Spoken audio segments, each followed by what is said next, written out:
and we can talk, question, discuss, and so on. Okay, so I'm going to follow a chronological order. Okay, so I'm going to go back.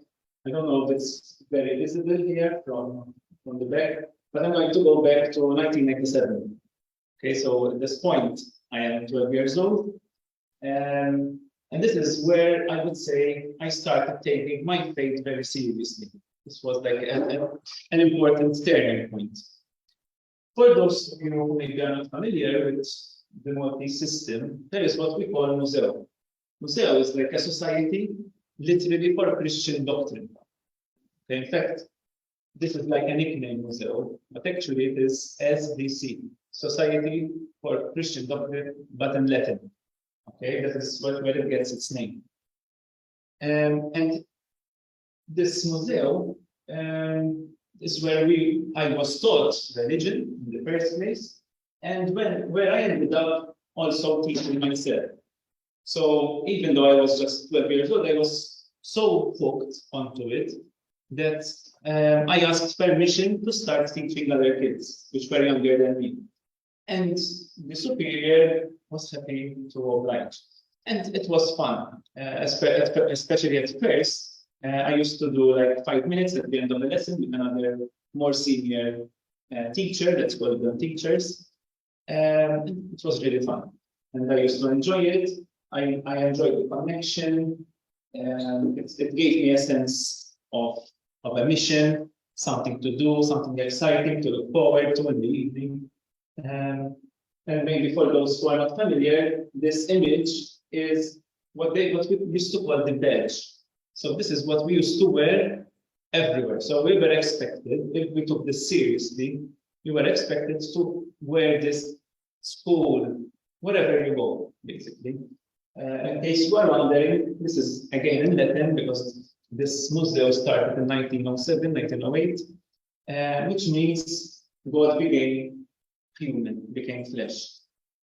And this was like, I think if you say the gospel, this is, I think, the central theme, basically, of the good news. And I started taking it very seriously.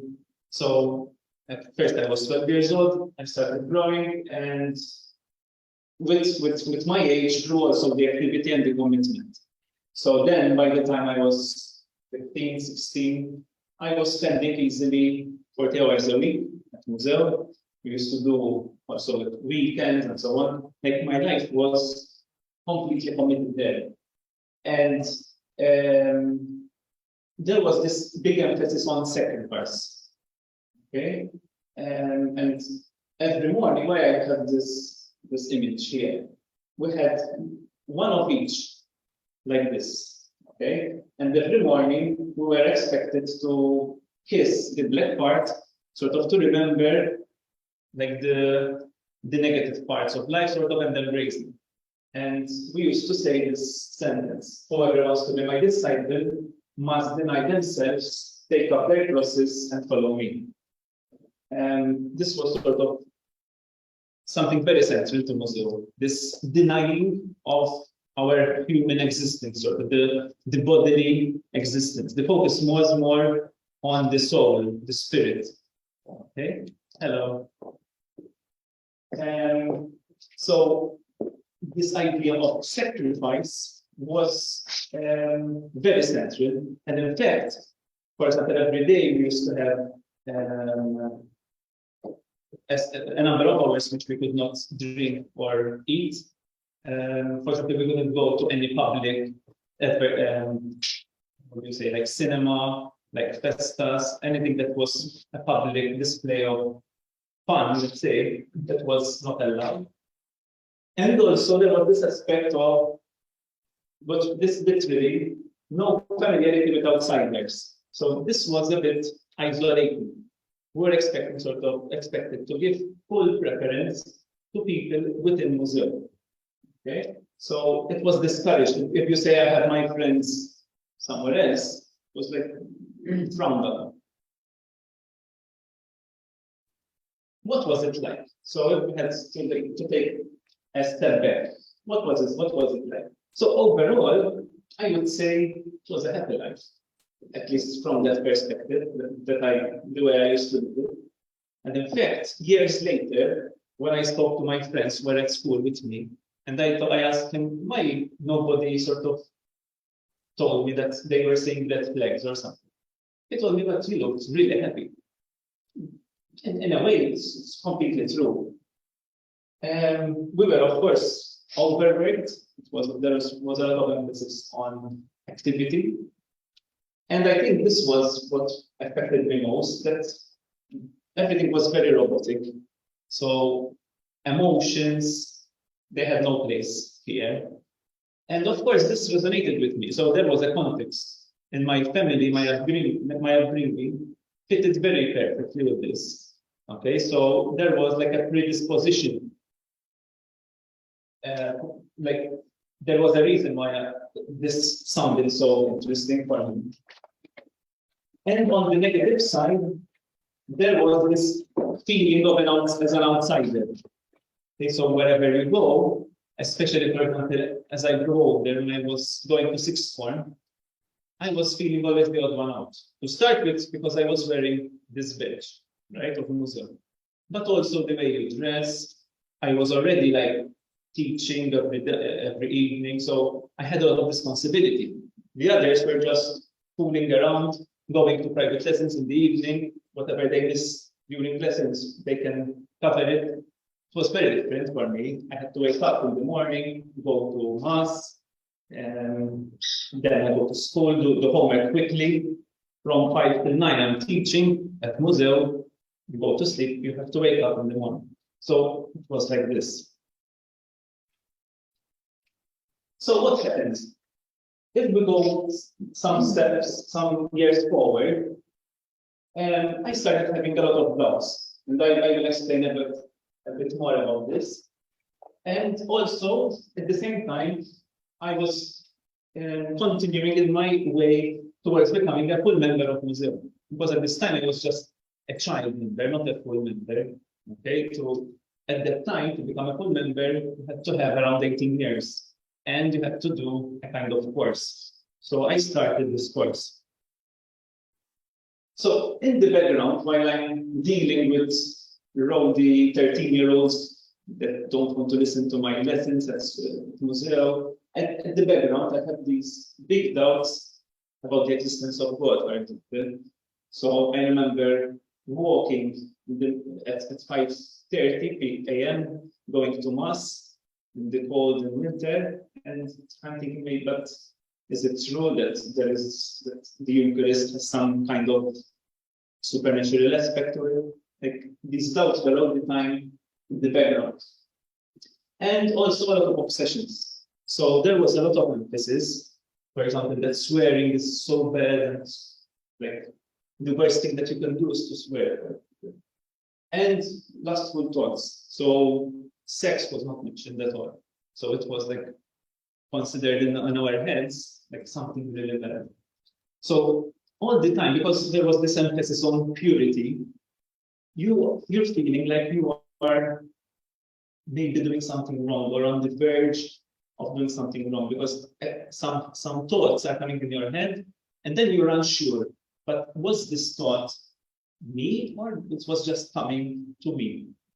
And I remember like months and months of this, like, and then finally I remember one of the teachers at Museo explained it very nicely.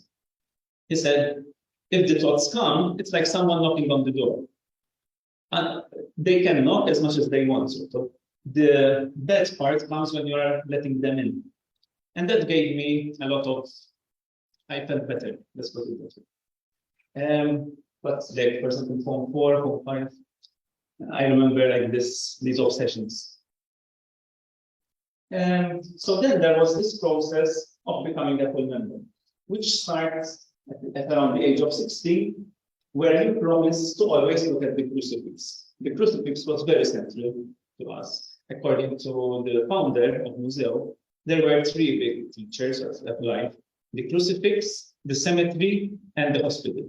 Sort of, which are reminding us that life is mortal, so that you have to really take care of your priorities and so on. And then something happened. Okay, so there was this whole life going on, and this is where the first sign of change occurred, which is quite unexpected, sort of. So I had this problem. Since I was living this kind of sinless life, because I was making my utmost to really follow the rules and doing everything perfect as far as possible, taking care even of my thoughts and so on. Whenever I went to confession, I couldn't find anything.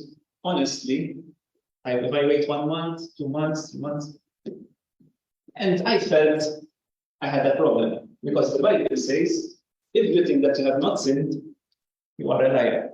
So this was like a paradox. So I felt that something was wrong. And this is where I asked for some guidance. And at the time, I had a spiritual director from Museo itself, because we wouldn't trust any priest from Museo. We felt like some priests wouldn't understand, you know. So my Museo director suggested me a priest who was also familiar with Museo, so I felt safe. At the time, he was the chaplain at university, and it was a bit a breath of fresh air. This priest started helping me focus on emotions, for example, things which I hadn't even thought about at that time. And for me, emotions were like alien. So that was a very important influence. He was giving me books to read. I remember reading John Powell books and so on. And I started learning about psychology, basically. Another influence was university. So at this time, I was 18.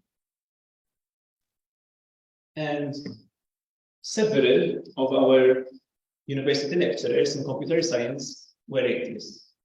And this was the first time that I had met an atheist. For me, atheists were these crazy people, stupid people almost. I couldn't even imagine almost someone.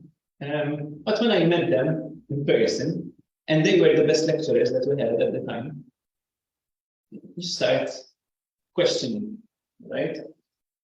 Sometimes they would even like pass some comment because they would see me with the badge and so on. And, it was their way of connecting in a way. Now they are my colleagues. And things continued like a snowball effect. So then through the help of this priest, who introduced me to a new community, we went to voluntary work abroad. So here I was still a member of Muslim. And this was a life-changing experience for me. Why? Because when I was living with people my age, which for me was strange at the time, because I used to either teach young children or be with my superiors at Museo. So I didn't have many peers. But when I lived with these people, for me, I realized that there was something I was completely missing out on. So they would talk together, there was intimacy. You know, it's not just colleagues, a functional relation. They actually were friends. They experienced things together. And then when I realized what I was missing out on, at that point, it was game over for me. Because there I wasn't getting this kind of experience. So I realized, listen, intimacy, now that I can see it, is my top priority at this point. So that was like a big reason why I left Museo. And also through silent retreats. So at Museo we had retreats, but we never had silent retreats. And also through the same priest, I experienced my first silent retreat, which focuses again also on emotions. If you're familiar with St. Ignatius of Loyola, he involves emotions a lot in the spiritual exercises. And again, this for me was a big realization. I felt that my faith at that time was just a mental exercise. There is this creed, and I subscribe to it. But with this kind of faith that I was being presented with at this point, I realized that it's not just about some mental acceptance of some truth. It's like a relationship. So at this point, when I left Museo, I was still a big believer. I was actually at my peak of my belief, I would say. Okay, because I was experiencing faith, I would say, in the best flavor that you can have it, at least within Catholicism. So, and that for that, I'm really grateful, because I don't feel that I left religion because I was angry at it, for example. Actually, it was at its peak for me. It was a very good experience at that time. The decision to leave Museo, of course, was not easy, mainly because my life was, everything was Museo, basically. But the fact that I had a new community, I had these new friends from voluntary work, it wasn't so bad. And it was so, I allowed some time for it. So before I left, for example, I changed Museo from San Juan to Mosto. So at least I have another taste of another branch of Museo. So I was trying to make a clear choice. So yes, this is just to put you in the picture. So this is now 2005. I'm 20 years old. I left Museo. This is now post-Museo. In case there are any comments or questions, yes. Yeah, I'm just curious about this priest that you mentioned, who was the university chaplain, but he was part of the same Museo branch. Before he was a priest, because you cannot be a priest and then Museo member. But before he was a priest, he was a Museo member. And Museo members introduced to him as a trusted priest. Sort of, yes, yes. It was like suggested in a way. And yet he is the one who introduced you to things which ended up causing you to leave, such as the silent retreat. Yes, yes, yes. Because he was presenting me something much bigger and wider and healthier, I would say. Something like to keep in mind, these priests have a lot of training, even from the psychological point of view. So he was much better prepared, I would say, to help me than most of the people that I was interacting with at Museo. Of course, this is just my experience. I'm not putting on Museo in a bad light, but my experience was this. Mm-hmm. It's just interesting to me how a person who Museo introduced you to is actually somebody who introduced you to something that contradicted their way. And interestingly, if it wasn't like that, probably I would have never left, because he could lead me out in a way because I trusted him. Mm-hmm. Of course, his intention wasn't to lead me out, by the way, just to make it clear. But yes, what he exposed me to eventually led me out. Mm-hmm. Okay, so what happened after? So I remember the lots and lots of free time that I had. So imagine, like at one point, you click a finger and 40 hours a week appear, and you don't know what to do. It was very strange. Even I remember like doing the exams, and I was used to doing exams at university, and at the same time still doing my commitment at Museo. I do exams, and nobody is available to meet because all the friends are studying. But I was used to like managing my time very efficiently. It was a strange word for me, a word which I was not used to. Like even I remember like meeting with friends. I go on time, but nobody comes on time, and I think that I have the wrong place. Small things, but you feel like a bit of an outsider. And also nothing common to talk about. So films, sports, like anything that people usually talk about, I was completely ignorant of. So this was like my reality at the beginning. But I was really focusing and really committed to build new relationships. So I used to meet a lot of people one-to-one, going for walks, talking, and like a lot of things were happening at this time. But then a much bigger thing happened. The doubts of faith grew very big. I went to another voluntary experience, this time in Ethiopia. And the experience was very different. We used to work with people who are dying, people my age at the time, like 20-year-olds dying. And whatever left I had left, like it shook me from the very foundations. And I have to be honest, like I was losing my faith completely.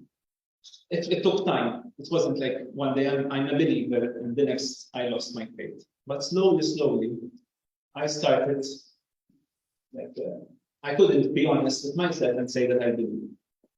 Like, the more evidence I had of life, of reality, the more I was convinced that there is no justice or like some benevolence or some providence. It's randomness, like, and we have to be responsible to find some justice for ourselves and to find meaning for ourselves. But this was a big earthquake for me. I would say it's bigger than leaving Moselle, because this was the foundation, like the way you see the world. Like at one point you are thinking that there is some God who is taking care of you, and then eventually everything crumbles. So this is 2007. By 2007, like I remember going to mass because my social network was still religious. So imagine I left Museo, so I lost my social network. I built a new social network within the chaplaincy and the volunteers. And again, I'm going to lose them because I'm losing my faith and I don't feel comfortable anymore belonging to this chaplaincy. So there was a lot going on in this. So that is post-Museo, but still a believer. Now I'm moving on to post-religion. So there is this strange space in between faith and non-faith. It's a very uncomfortable position to be in. So you're questioning, you're losing the language which you used to use to describe spiritual experiences, for example. You know, like I was not aware of philosophy at this point. Philosophy did not exist in my head. So I didn't know of other vocabulary to use to describe these very big feelings that you feel, like that we call spirituality. So you feel quite alone here, really because you are in between. But eventually, as I will say later on, things got better. Beneath all this, there was also a very important personal journey. So the journey is not just about religion here.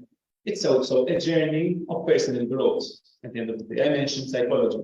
And at this point, I was going through therapy, for example, which really helped me. And just start realizing that the problem wasn't just religion for me. It was also lack of emotional connection, for example, with my family or with my friends. And I was processing a lot of things. I used to write some blogs here and there. Reading and writing were crucial to process what is happening inside me.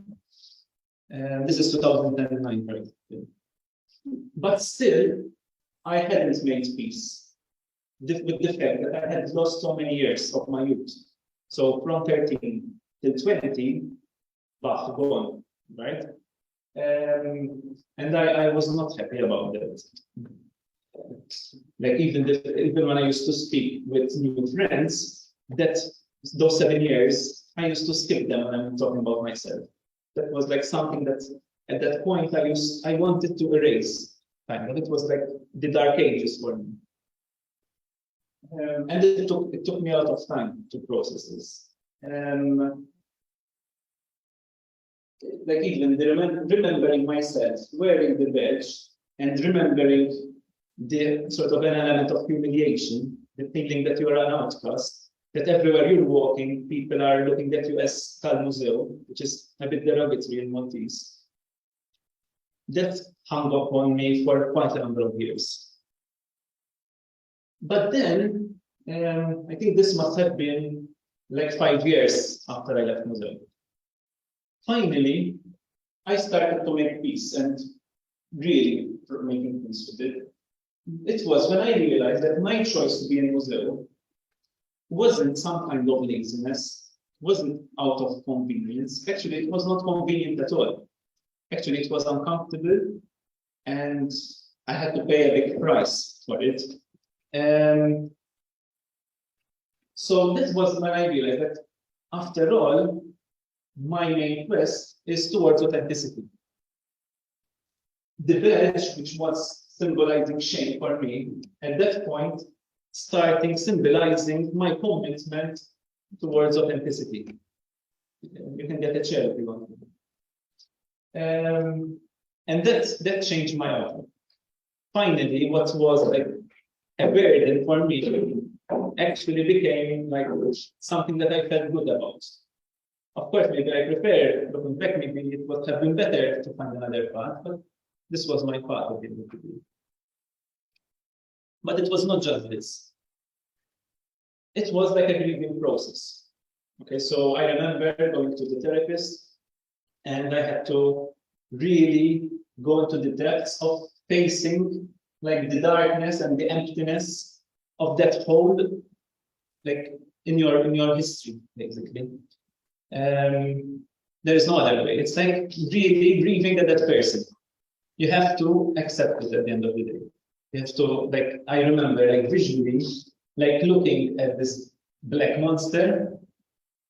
At first you're afraid, but then you just look in the eyes of this black monster and there is peace. Like I remember like facing it and fear stopped at one point.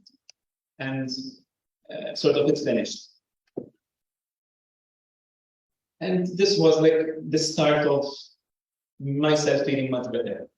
And I think these 3 slides for me are the core of this story, because this was a turning point for me. Like from someone who was feeling so much pain and in a way anger and discomfort to someone who could integrate and accept what happened and move forward and see how to build something out of it. So how to see this as part of the journey at the end of the day. And this was accompanied by writing. As I mentioned, writing for me, it was therapy. And luckily, I found a publisher who was kind enough to publish it, even though he was quite sure that he would make a loss, which in fact he did. But I am really grateful for this. And this is Tfittxija l-ġenwin tal-Joseph, the search for authenticity. And this is the story of me going to Museo, basically, until I left. More than anything, it was the fact that I wrote it, it was like out there. So for me, it was therapy. But also, it was a big, I was very happy to meet people who told me, listen, I read your book and I really resonated with it. I can feel your experience and so on. So that was a big satisfaction for me. And then slowly, so at this point, I am quite quiet on the public sphere. Remember, as a museum teacher, people know you. Okay, if you're walking in your village, people know you because you are reading at church, you are teaching their children at museum. So I'm passing along and a child, hello, super you know, they know you. So at that time, I spent a number of years silent publicly. But then I was ready after some years to slowly go public again. I remember, for example, this was the first time there was this debate about fate or not fate, science, blah, blah, blah. And I accepted somewhat reluctantly, but I think it did me good. And then some years later, there was this nice initiative. This was from the theology students at university. They created this platform and they wanted people with different views. And so myself as an atheist, I was asked to contribute a blog post every month or something like that. And this was, I remember my first post, nothing is so like God as silence. So in a way, for me, God was this absentness. If that is a good word. And in a way, this post also helped me to start building dialogues with others. So for me, rather than focusing on the fact that I'm an atheist, or maybe I say that God doesn't exist, ultimately, we are living the same reality as people who believe, people don't believe. And I think the interesting question for me is not really whether God exists, because the word God is so abstract that it becomes almost useless as a word. But yes, I think we all share some kind of spirituality. So I think there is still a lot of room for connection. But of course, I used to write also about my experience. I used to call it a religious overdose, because it was a bit of an overdose. Okay. So now I'm coming almost to the present, slowly. And it is a very interesting time. So once I became public, the next step was becoming a Humanist celebrant. So for me, the need to somehow help others find meaning in life was still there. That wasn't lost. And when I learned that Humanist Association was organizing a course for celebrants, I took up the opportunity. And it was a very rewarding experience. I've had I think 40 or 50 ceremonies since then. Unfortunately, I'm pausing a bit because I have a lot of things as a humanist, because I'm the president of the association. It takes so much time, but it's a very nice experience. Also, then at this time, I discovered philosophy, and it was a very happy discovery, especially existentialism. So the likes of Sartre, Simone de Beauvoir, Camus, if you can call them an existentialist.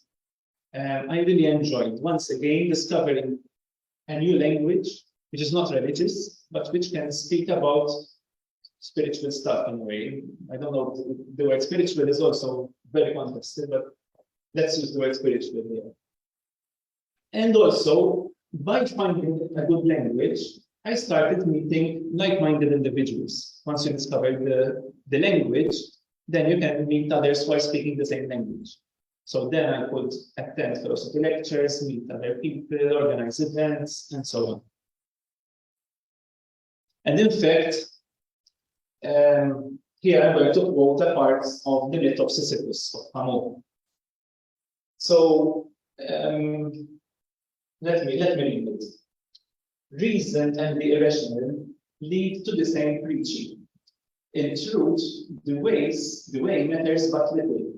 The will to arrive suffices. The abstract philosopher and the religious philosopher start out from the same disorder and support each other in the same anxiety. But the essential is to explain.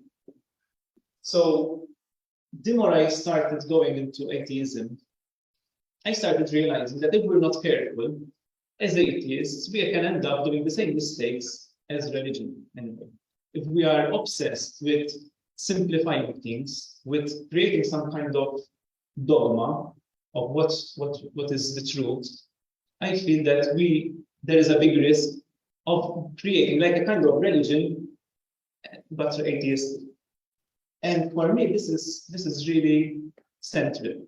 So if we're not careful, the same anxiety to explain reality, to in a way simplify reality, because we are uncomfortable with the mystery or the question marks that surround us, we can end up dismissing these questions. So for me, becoming comfortable with the absurdity and the ambiguity of life was the ultimate goal at the end of the day. So in a way, like, you have to be really an atheist. You have to really dismiss any kind of religion, even if it's an atheistic religion, so to speak.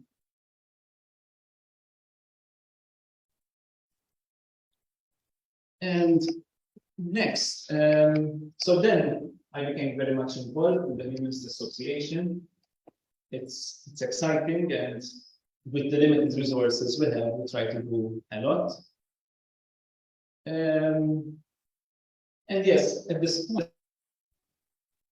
formulation of faith and non-faith is becoming less and less important, personally.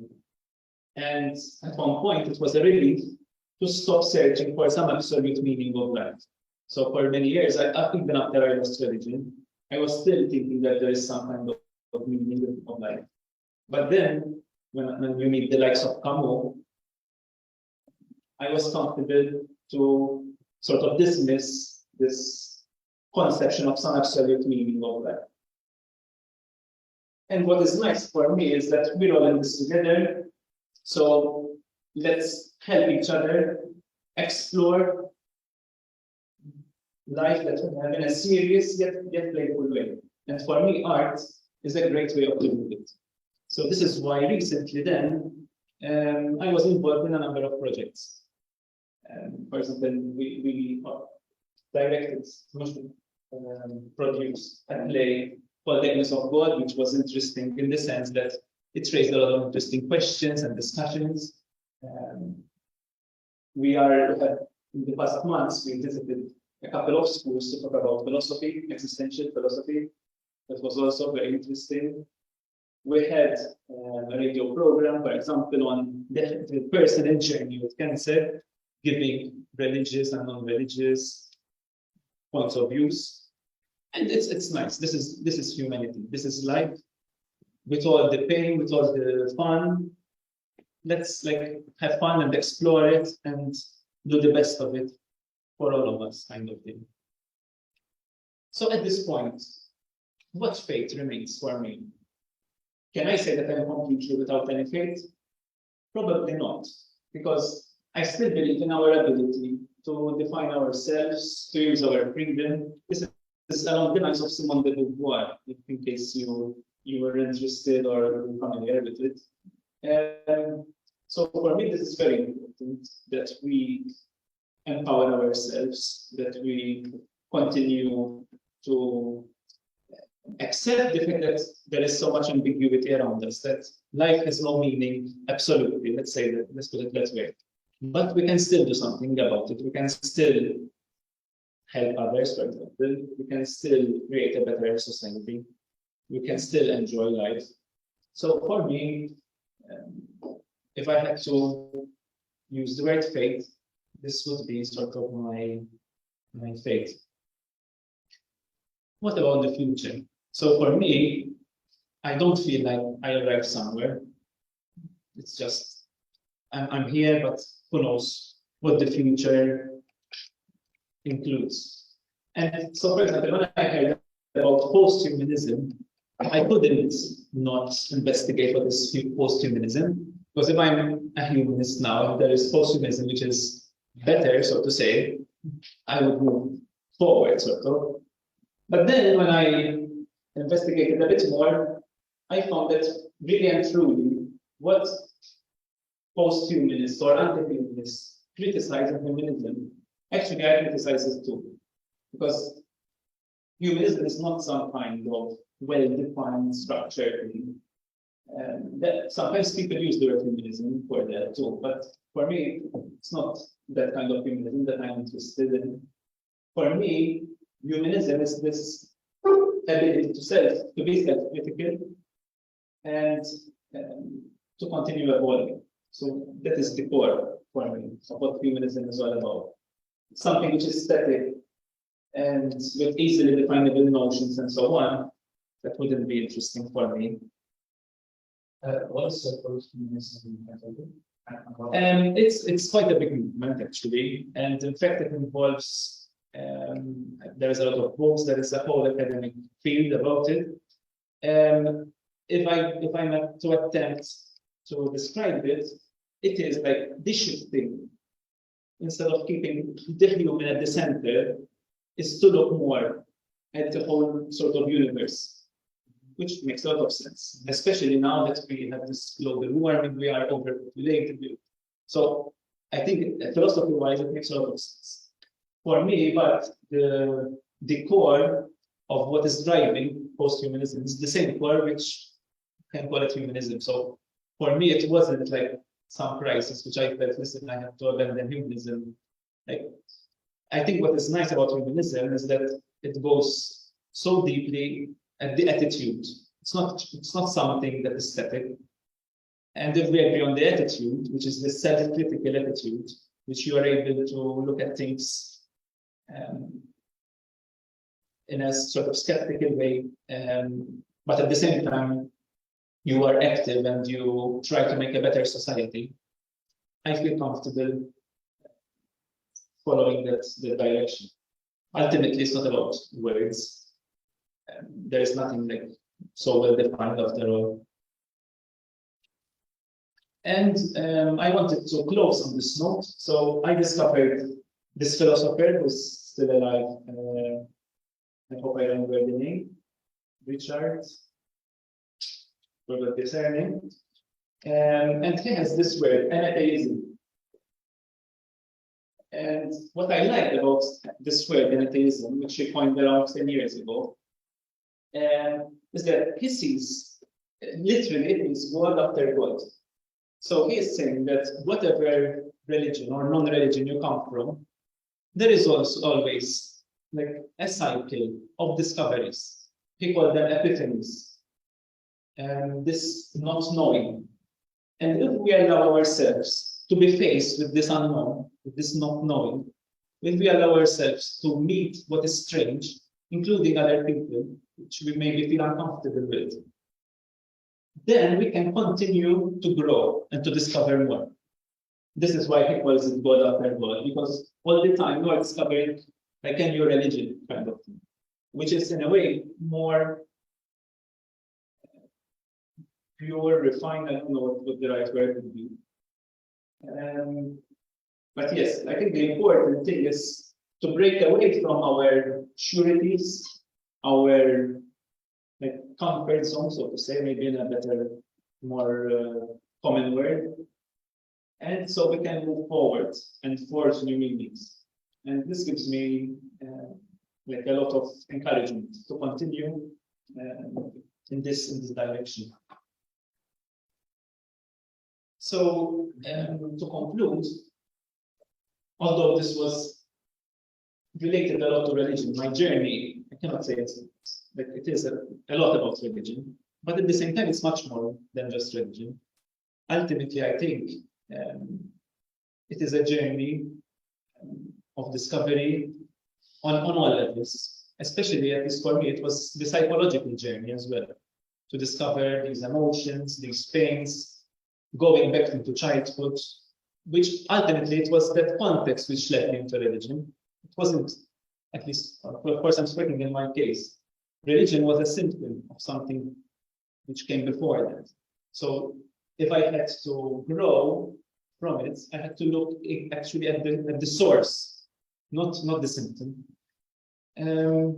Of course, as I said, there was an element of grieving. It was not like, in a way, it was a difficult process, but at the same time, it is something which gives me a lot of satisfaction. Like I'm happy that ultimately I went through all of this. But importantly, it's the commitment to remain open, because the moment we feel that we have arrived, it feels like fishy. So I think it's important